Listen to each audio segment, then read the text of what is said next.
Alright guys, we are now back once again. I think magkaka-guest tayo.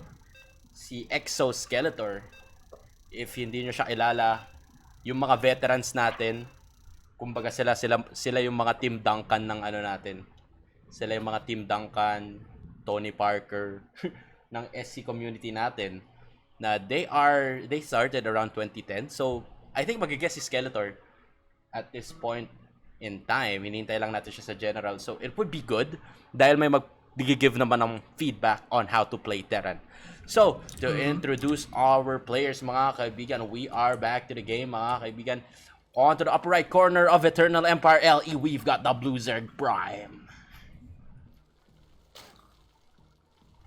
And on to the bottom left corner with that 1-0 advantage, we've got the Yellow Terran, JollyBurger. Alright. So, ano masabi mo sa game number 1 natin, Mr. Riyeou? Dun sa game number 1 natin, I think it was pretty even at the start for both teams. And I think nandito na yung guest natin si Exoskeletor. Skeletor! Welcome. Yata hindi ako makaano. Okay. Mag-watch na lang ako dun sa ano. Alright. Ikaw na lang, tatanungin kita, Mr. Skeletor. O nga, no, nakalimutan ka namin ni Sali sa laro. But anyway, itatanong na lang namin sa'yo, Mr. Skeletor. Ano masasabi mo sa game number 1 natin kanina as one of the rising stars for the Terran dito sa ating Diamond Division? Yung ginawa ng Terran kanina. Oh. Actually, ang ginawa niya, nag-turtle muna siya eh. Yeah.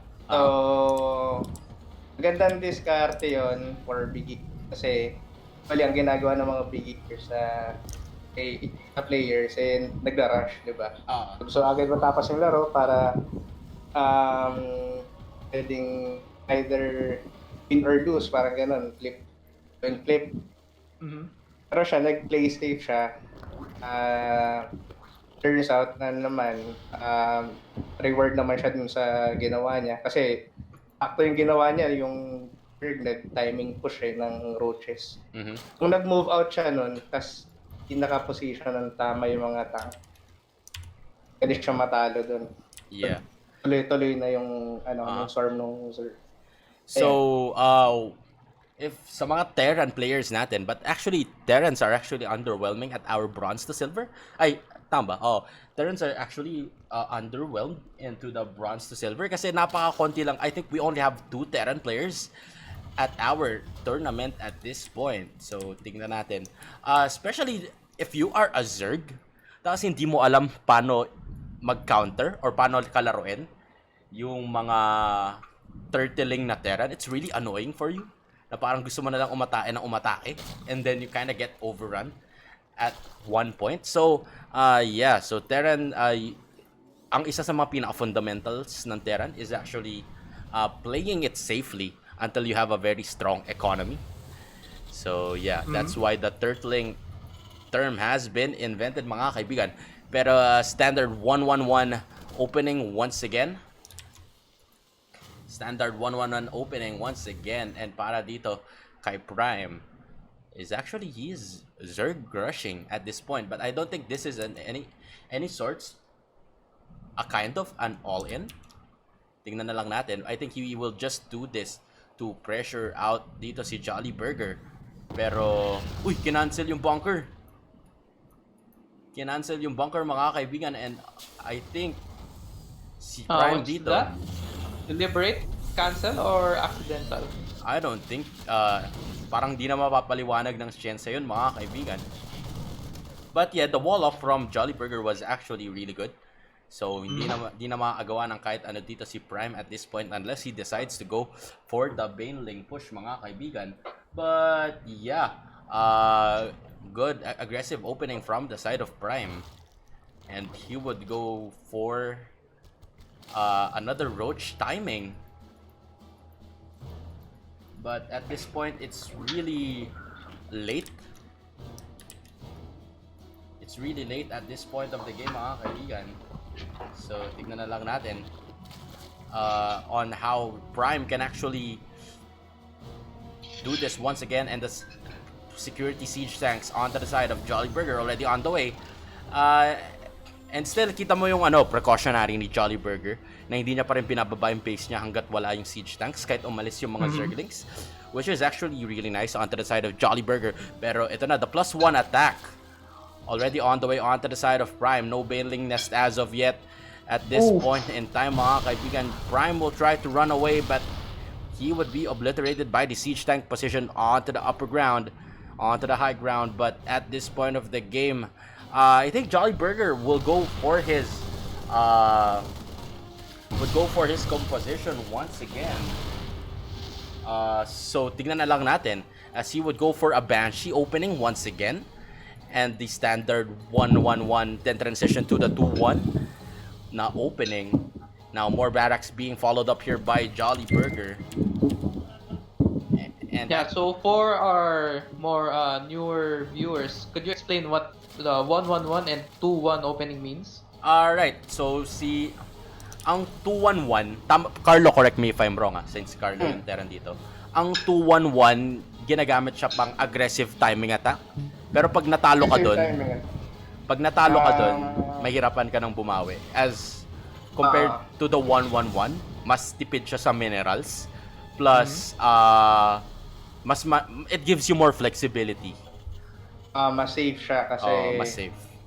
Pwede kang yung isa mong barracks kasi doon pwede mo nang gawing third siege for economy. Okay. But just to clarify, 1-1-1 is 1 barracks, 1 factor, 1 starport? Okay. 2-1-1 is 2 barracks agad. Okay, so I think Prime would go for another push right now, but naka-set up na yung defenses ni JollyBurger dito. Especially if you are a Zerg player without Ravagers and the Overseer to scout the high ground positioning of the siege tanks. It is going to be really hard for you to burst that down unless sobrang rami mo ng army. And yun nga, yung babalikan ko yung sinabi ko kanina na yung pinaka-common na pagkakamali ng mga Zerg players is to actually keep on attacking at the early game, not fixing their economy first. Ang target mo, if you are a Zerg player, is around 55 to 60 drones at the 5-minute mark. And with that, I think it's a 3-base full saturation, hindi kasama yung mga gas. But yeah, you need to saturate your base first before you do any kinds of attack, unless you are going for an all-in. Pero yeah. Ito, dagdag ko rin, Malupi. So, kung Zerg kasi, actually, ang ginagawa niyan, magre-react ka lang kung ano yung ginagawa ng kalaban mo. So, ang importante sa Zerg, ay nag-mass drones ka, nag-scout ka din. Yeah. Kasi i-check mo siya kung mag-move out na ba yung kalaban. Pag nag-move out na yung kalaban, ikita mo yun using your overlords, di ba? O tsaka ka palang gagawa ng units. Since madali naman maggawa ng units ng Zerg, marami agad kasi maraming larva. Ayun. So while doon ka palang react. So while all of that is happening, speaking of reacting, mga kaibigan, Prime doesn't have safety spores once again on his third base. And these Banshees are already on position here to wreak havoc on his mineral line once again. Pero now, the 1-1 follow-up coming in from JollyBurger at this point of the game. So I think he would go for a massive push timing once again.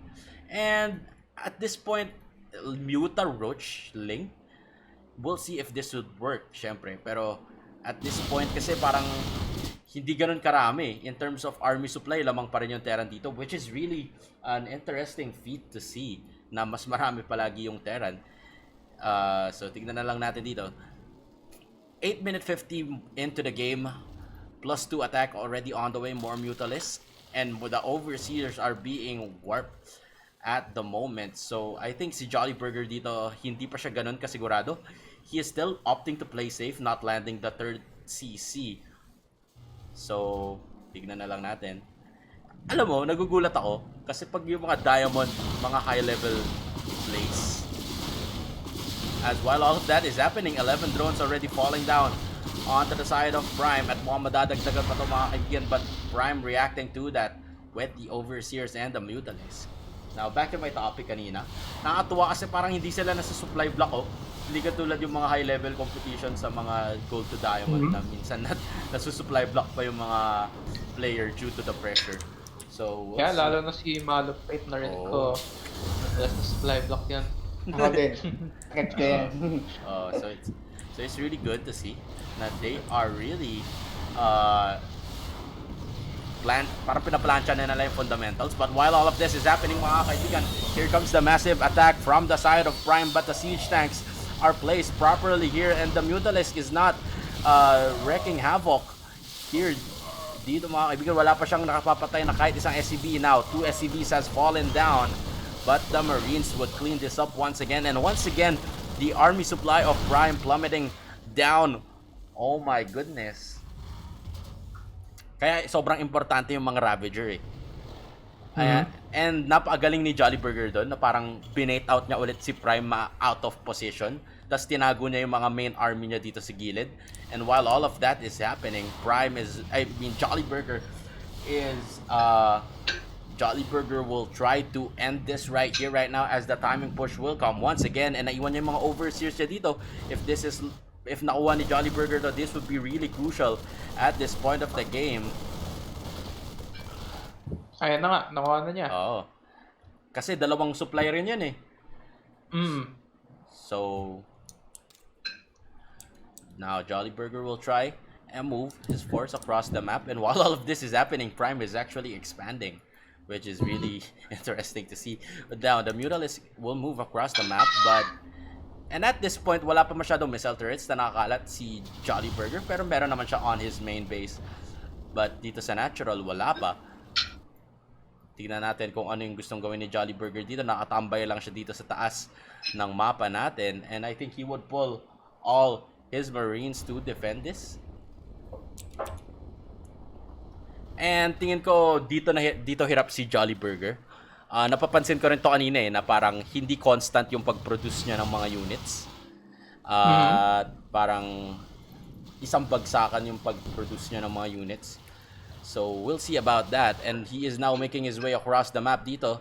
The siege tanks are way too far, but I don't think there is not much enough to defend onto the side of Prime right here, right now. And JollyBurger would burst this third hatchery right here, right now, mga kaibigan. Here comes the major engagement. JollyBurger is looking to seal his semi-final slot. JollyBurger still has a lot of forces here when GG has been called by Prime, mga kaibigan. What a play from the side of JollyBurger.